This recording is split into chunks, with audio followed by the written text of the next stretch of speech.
Welcome to the Creative Play and Podcast Network. Join us as we share our favorite RPGs, one-shot games, tabletop games, reviews, and convention panels. Sit back and enjoy the show.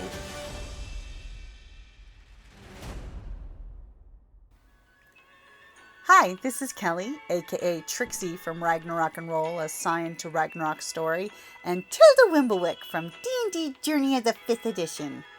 First off, I would just like to say thank you to everyone for listening to our varied adventures, as well as for rating us on iTunes and RPGpodcast.com. If you haven't rated us yet, we would greatly appreciate it if you could. And if you're looking for more ways to support our efforts, we are now on Patreon, a great site where you can help us continue making more podcasts, as well as some special surprises for our patrons. If you can, please look us up at www.patreon.com/cppn.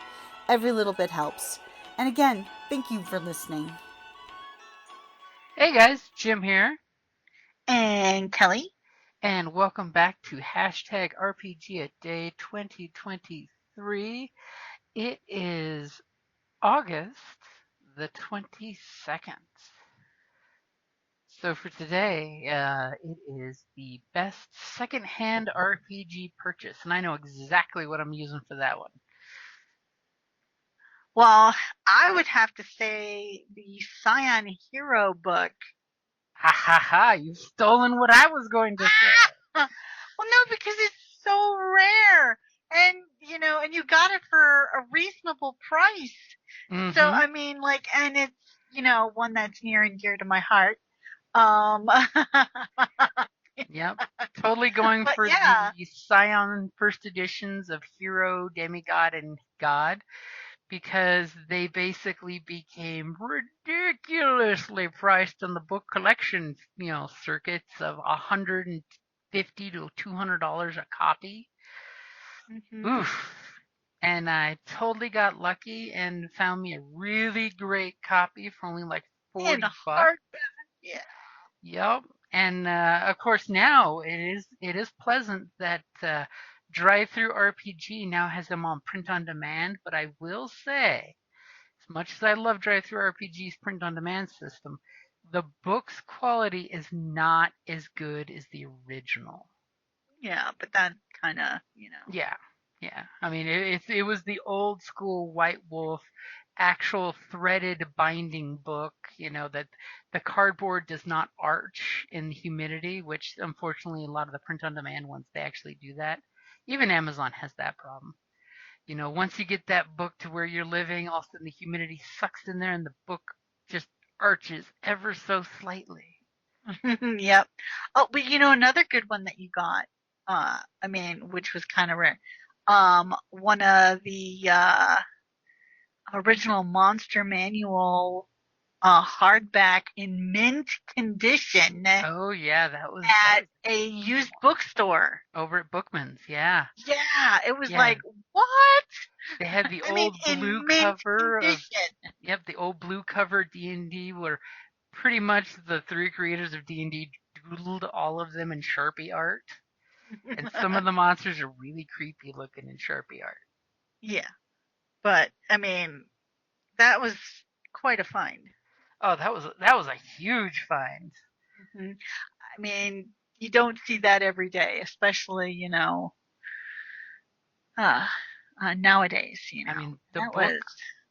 The book was, almost my age, and it was in perfect, pristine shape. That was the shock. Freaking fantastic. I know, I still think I should have it like pressure packaged somewhere to protect it.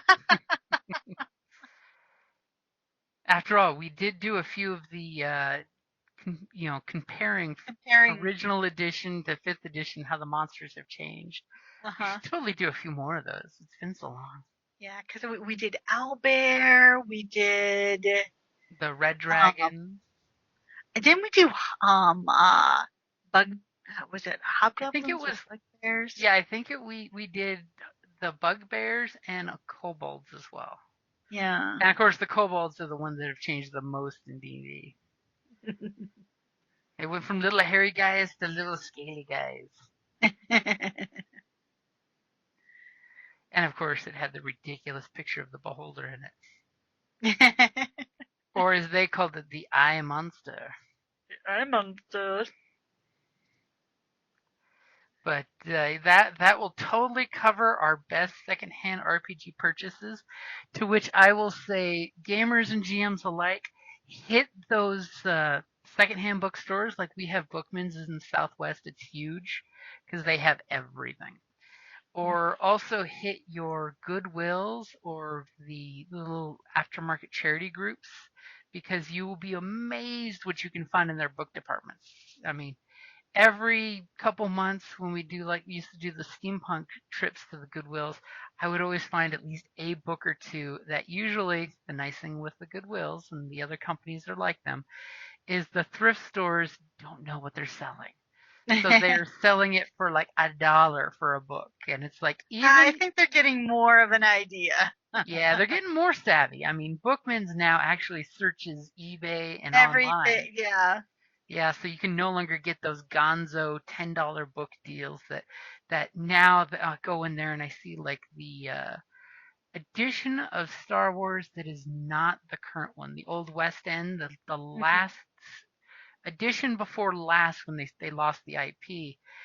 Those books were great. They had tons of fluff in them, tons of cool adventure ideas. It's based on the D20 system. And those books are awesome when you can find them. But like Bookman's, I went in there and saw one of them and it was $80 for the book. And I'm like, wow, they're charging Amazon prices for the used book. Which, that's a little nuts. Don't go out of your way at that price, but wait for the gonzo deal.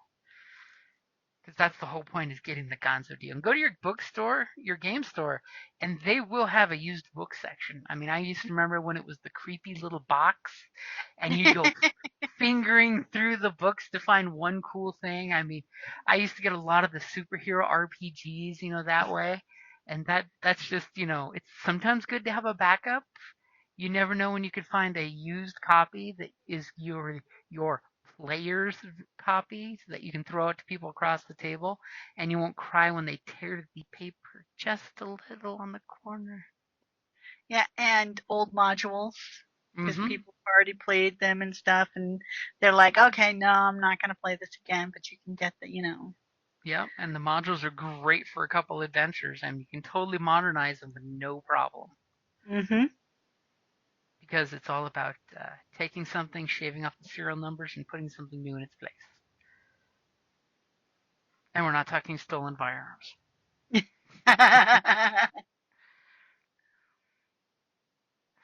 Okay. That's a good place to wrap it up. So, yep, that's definitely a good place to wrap it up there. We don't want to go too secondhand today, so we got save some more for the last 8 days of the month.